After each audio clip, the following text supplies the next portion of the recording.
Penemuan butiran pasir emas di pantai Desa Tamilow, Kecamatan Amahai, Kabupaten Maluku Tengah, Provinsi Maluku awal pekan ini, membuat heboh.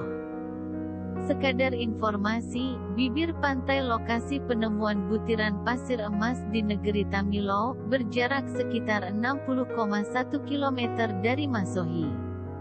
Pantai ini masuk di perairan Laut Banda, laut terdalam di Indonesia. Warga berbondong-bondong mendatangi pesisir guna mendulang butiran emas, yang membaur dengan pasir. Warga didominasi ibu-ibu, datang dengan peralatan sederhana.